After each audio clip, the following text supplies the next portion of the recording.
Welcome to the Startup Grind. Good afternoon, everybody. Welcome to Startup Grind, and specifically Startup Grind Sacramento. A little bit about Startup Grind. We actually represent 2 million entrepreneurs. We're in over 600 cities and over 125 countries. We've had chapters in places like Russia, which was shut down, Iran, which was also shut down. But one of my favorite spots is we actually have chapters in Israel and the Gaza Strip, and one of my favorite pictures is we have the chapter directors from Iran, Israel, and the Gaza Strip all in one. So, and we're all entrepreneurs, and we're all trying to make it here. So the mission of Startup Grind is to provide the education opportunity and access to resources to build, grow, and scale their company. And when I first started, I went to my first Startup Grind event in Silicon Valley, and these were the core values. And I remember reading it and just rolling my eyes. But I'll just state it here: we believe in making friends, not contacts. Believe in giving, not taking, and we believe in helping others before helping yourself. And one of the things that I remember is a meeting. If you're an entrepreneur, you'll know that it's a lonely journey, and but as a community, we can help each other out. So when I was at my first event, there was some startups that were having problems with the display, and I actually went underneath the table and started fiddling with the wires to help them out. Conversely, I've had other people that were experts in their field, and like for example, SEO, and they actually took a look at my website and gave me some feedback. So as a community, we can actually help each other out. Another project that I've been working on is called Startup Folsom, and you guys are all, you guys are basically not local, but what we're trying to do is more specifically is I'm trying to create an ecosystem here in a startup ecosystem here in Folsom. Sacramento is has become more vibrant in the past few years. And but Folsom actually is kind of behind, so I'm working on creating our ecosystem here.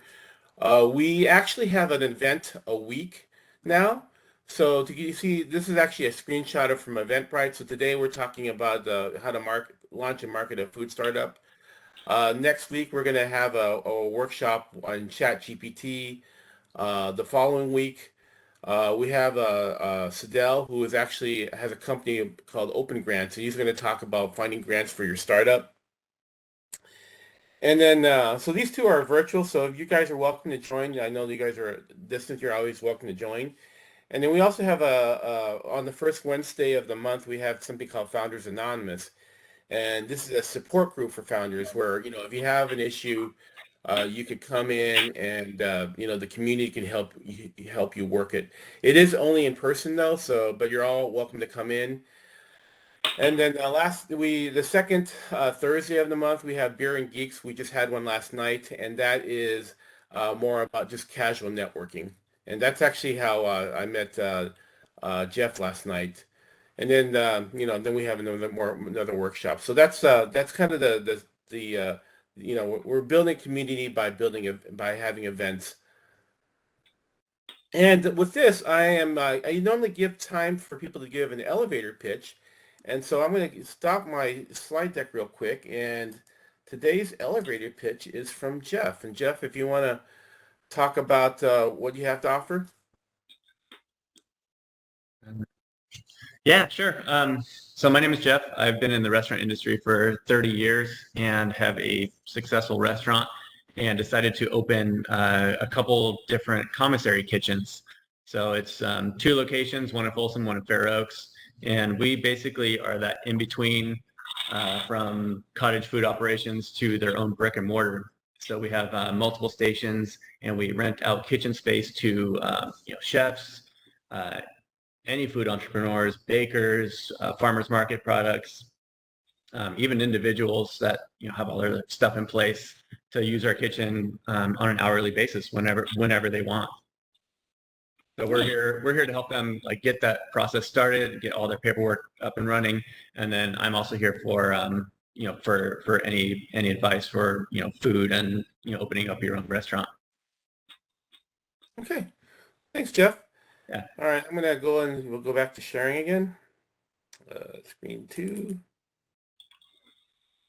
All right, so it sounds like everyone's pretty well versed, but just housekeeping, we just ask to keep yourself muted. If you have, and actually, Andy, would you rather prefer people ask questions during your presentation, or would you rather prefer them do it in the chat and we address it later? I think they can ask during. Okay, so if you have a question, this is a very small group. Just go ahead and unmute and interrupt away. um, and then the other thing is this will be recorded, so as soon as I get the recording from WebEx, I'll post it and edit and post it, and you guys can go back and refer to that. So now I'm going to basically introduce you to Andy Sartori. I have actually been working with Andy on a new startup I have called Kidney Love. Andy has his own company called MealPros, and it's out in Citrus Heights. I had a chance to tour it, and it's a pretty amazing facility. It's I don't know, it's almost like how big is your facility, Andy? 11,000 square feet. Yeah, it's a big facility, and I'm more of a software guy. But Andy's been able to do everything. He not only has he figured out like the website ordering mechanism where it actually produces the labels, but he's got a big kitchen where he's integrated things like integrated ovens. He's got the vacuum. He's got the vacuum sealer. So once the food is put into cooked and put into the trays, it actually vacuum seals. And he's developed a pretty great process. And when I was talking to him, he has a conveyor belt, and just to show, I just love the startup can do. When he first had his conveyor belt, he just put it on a bunch of milk crates. Um, and actually, I'll just step back. Andy originally is a tech guy. I think he comes from the security, cybersecurity industry. And I'm not exactly sure why, but he decided to go into food business. And I think his first his food endeavor was actually a food truck. And I don't want to steal your thunder, but that's just part of the intro, Andy. So you can talk more about that. So with that, I'm going to go ahead and pass it over to Andy. So Andy, take it away. Well, thank you, Rich. Hello, everybody. It's very nice to be here with you. Just to, follow up on something Rich said. So it's true. I was working at Checkpoint Software, which is a cybersecurity company in San Carlos, which is their U.S. headquarters. And to answer your question, the reason I left is because I'm really passionate about food. And if you want to be great at anything, you have to sacrifice. I mean, Rich said it best. It's a lonely journey. It's a lonely place at times. And you have to sacrifice. And so I felt like I was passionate enough about food where I could sacrifice for it, and I could go through some rough patches. And so that's why I did it. And it's really just because of the passion, and the passion enables the sacrifice. And when you can sacrifice a lot for what you do, you're going to be great at what you do. Right? So my journey took me from I was working at a restaurant, then I went to a food truck in Silicon Valley. Then I had a co-packer that was making my product. And then I became the co-packer and I started making it myself. So the investment I started with was about $4,000. And this is where I'm going to start sharing my screen just to go over my journey, a little bit about MealPro, and then we can get into the presentation.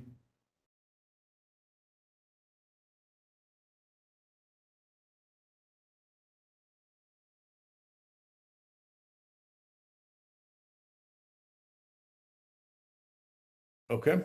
So my very first investment was a food truck, which was a retired U.S. post office man. It cost me about $4,000 to buy this.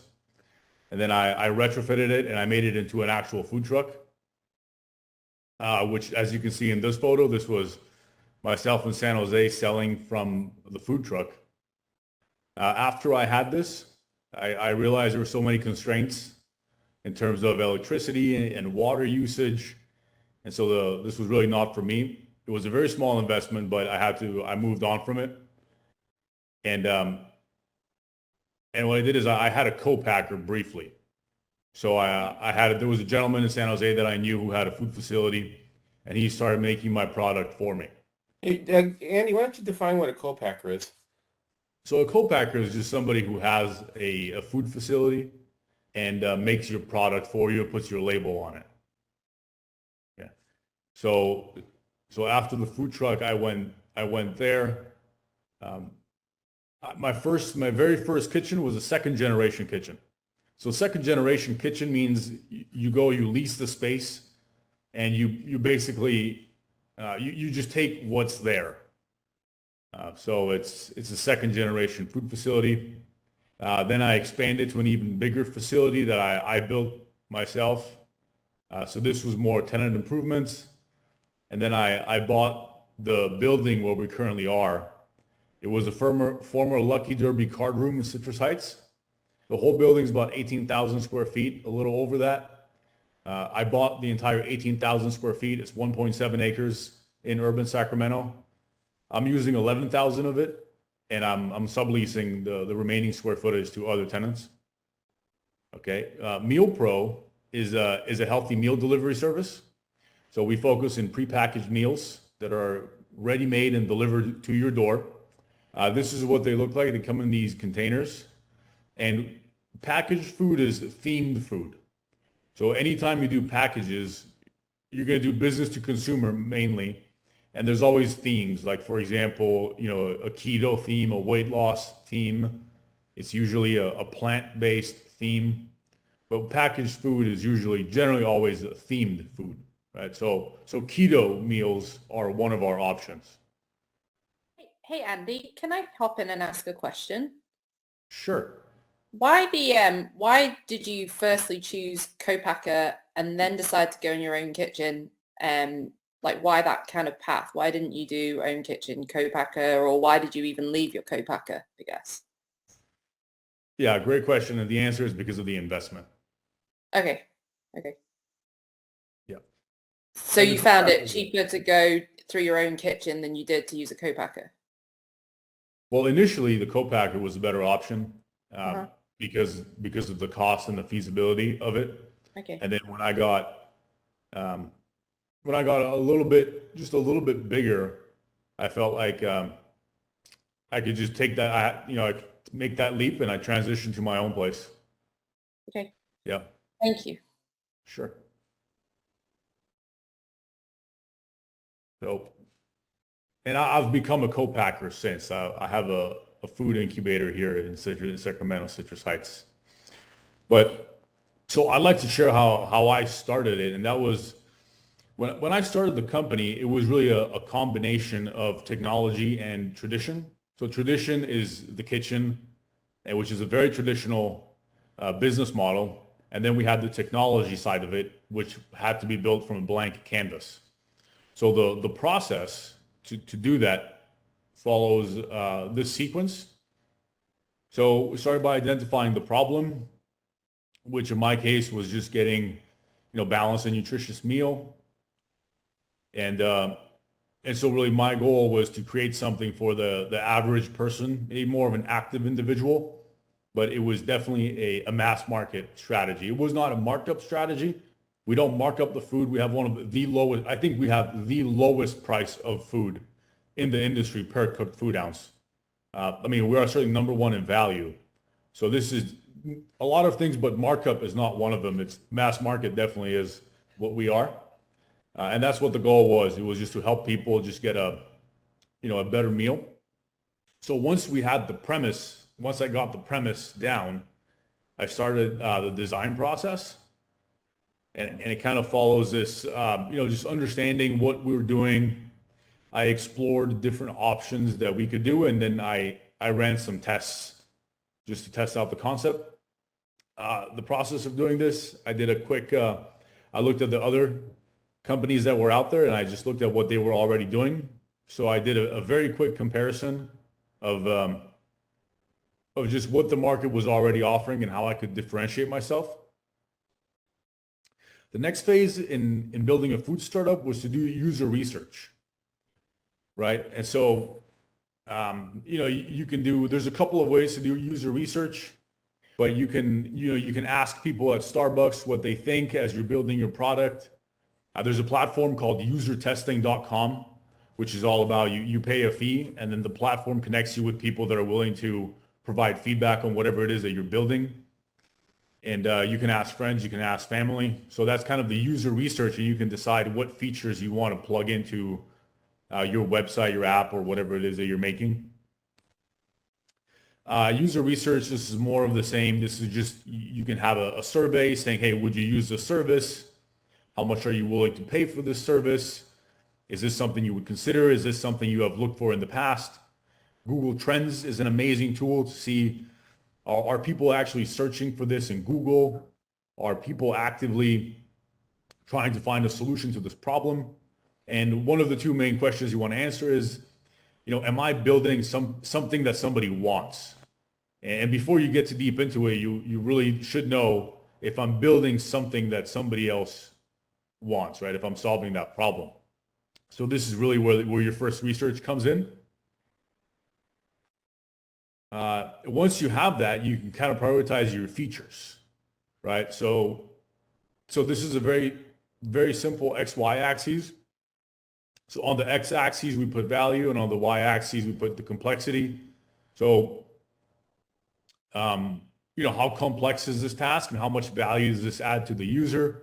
And based on this prioritization schedule, you can actually build a roadmap for all the features that you're going to have in your website and your app. And this could be anything, right? It could be menu. It could be, I'm going to have a website where the customers can order.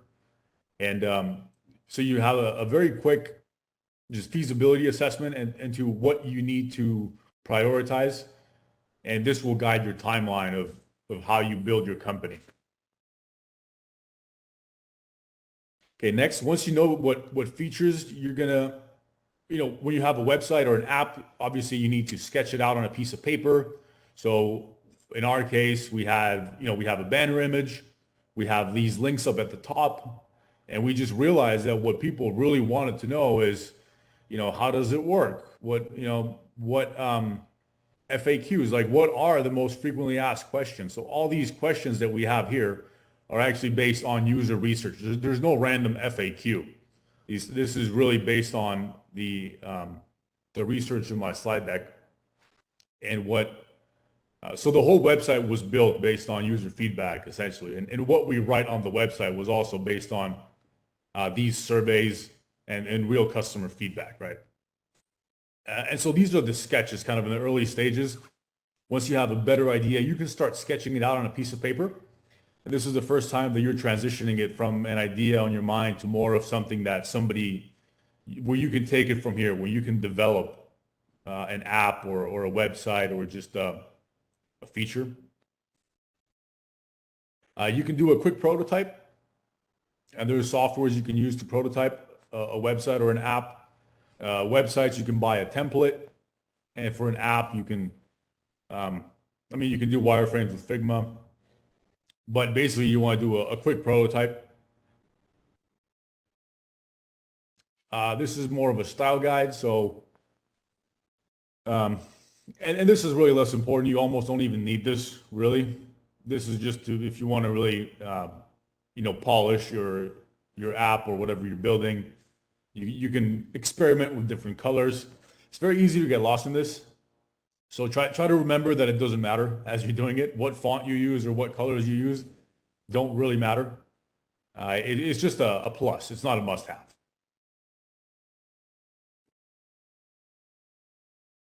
Okay, then you have a quick way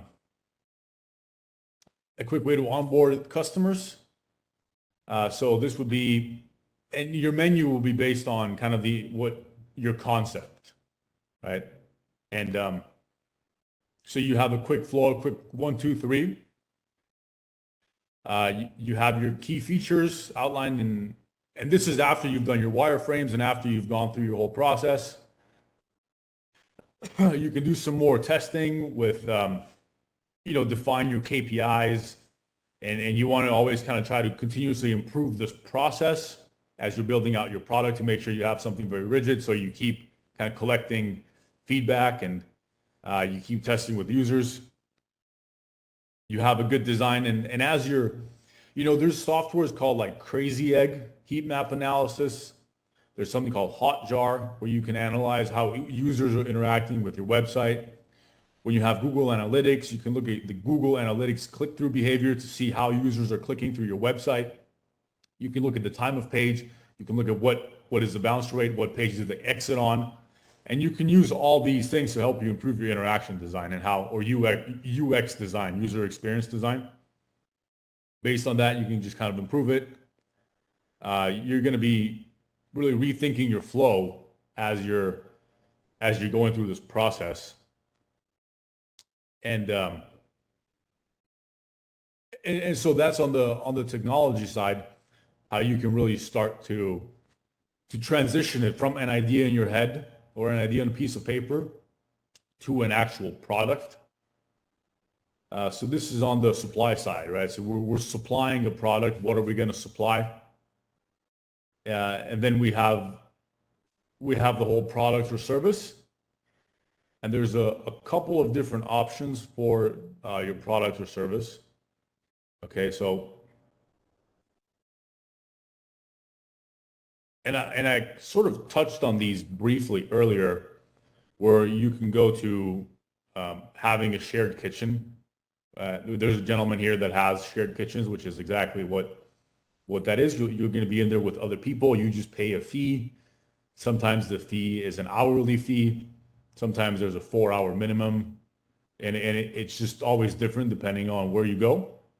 But this is like a low cost, definitely a low cost alternative. And it's very good to prototype your product. You're going to have a mobile kitchen, also a little bit higher cost, but still relatively low cost compared to leasing a second generation kitchen. You can do a co-packer or a business partner that has a kitchen. So you might be the one that's very tech savvy. You might be the sales, the marketing person. So you can find a business partner that kind of complements you, that has something that you don't, like a facility. You can sign a lease on a second generation kitchen. I mean, the lease that I signed initially I signed a 2-year lease for $1,600 a month. So it was a very small kitchen. You can see it here. It was a door and a window. And it was a little deeper than it is wide. Okay, so it was a very small second generation kitchen, but it got the job done. It gave us kind of our own 4 walls, and it was a very good incubator space. The second generation kitchen that we leased also happened to be a ghost kitchen because we did not have any dining options. You couldn't come and you couldn't dine there, so that would be a ghost kitchen would be. I mean, even my co-packer theoretically had a ghost kitchen because you couldn't walk in and dine there. It was just a delivery only model. Okay, so these are all, and then the other option is you build your own from a blank canvas. And I'm going to go into that a little bit later. But so now you're in a situation where you know what you're going to build and you know how you're going to make the food. So you can do some quick projections and you can say, okay, well, financially, this is how much I think I'm going to make in my first year. This is how much money I'm going to make in my second year. And this is just an example. There's no truth to it. There's no basis to these numbers. But they're somewhat realistic in the sense that at first you're just investing a lot. You're developing a lot, so your development costs are going to be very high. Your revenue is going to be zero. Your development costs are going to be very high. You're probably not going to market at all, right? Because in the beginning you're building it, so there's no need to advertise it. So save your money on marketing and just put it in development. IT infrastructure is going to be super minimal. General and administrative expenses are also going to be really small, right? So in the beginning, right as you're building it, you're probably going to look to be losing, at least initially. Once you've built it, you want to really curb that development cost and bring it down. And you want to start investing it in kind of, getting your idea out there and marketing it, and hopefully in acquiring some customers. So let's say if you launch this at the beginning of the year, like a resolution, then maybe by Q3, you could have, 150 customers after you've launched, right? And then Q4, maybe you have a little bit more. And maybe these numbers are way off. Maybe you're going to have 1,000 customers right away when you open, right after, if you do a successful launch or if you do a pre-launch. But you want to do a forecast, because when you go, and some of you might go to investors, some of you won't, but the way evaluation is just a forecast. So you don't need a lot of money to have a big valuation. You can just need a big forecast to have a big valuation. Because when you're selling your company to somebody else, you're selling your future income. So it doesn't really matter if this is a negative number at the moment that you're selling your company, because you're selling your future. You're selling the revenue in this year. So as long as you can sell dollar bills for 80 cents, you don't even have to be profitable to raise a big number of dollars if you have a nice pro forma P&L, right? So then if you have this idea and you want to go out and you want to raise some money, this is how you do it. You do a forecast, and hopefully you make it. I've never raised money because I think my idea is good, and the best ideas don't need to be funded. But if I were to raise money, this is the way to do it. You do a nice and beefy P&L, and then you sell it at a discount, right? This is more about how do you market it once it's up, and you say you do your customer journey. So you have your funnel, and you always start with the awareness. So how am I going to make somebody aware of my food startup? And then you go, okay, once other people are aware of my food startup, how do I acquire them? And acquiring does not mean that they give you money, but it means you get a phone number or an email, but you acquire something that you can reach out to them again, right? So I'm going to make you aware that I exist. Then I'm going to acquire maybe your email or your phone number. That way I can let you know about the updates, right? And conversion happens when you go from being aware to actually becoming a customer.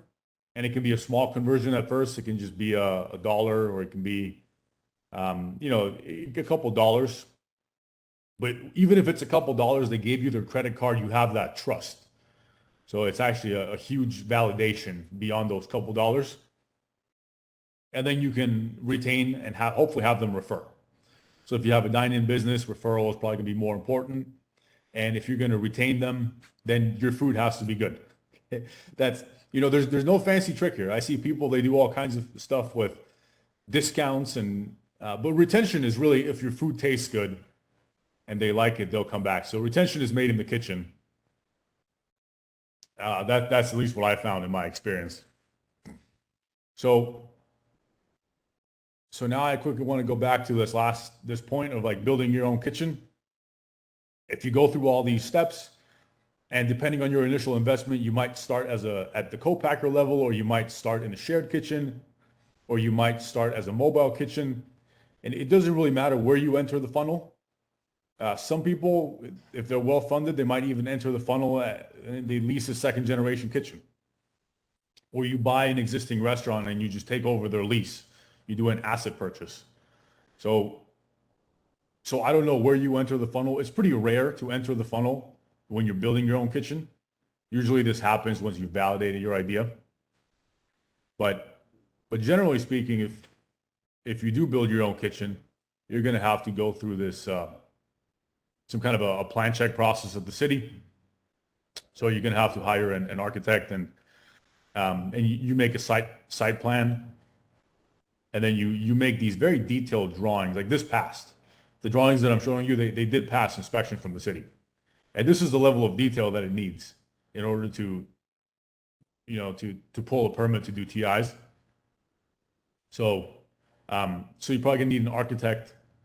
You might need a structural engineer if you're gonna do anything on the roof, or if you're gonna touch, if you're gonna excavate to, for example, in this case, we had to put an air conditioning unit on the roof, and we had to put a Type 1 hood.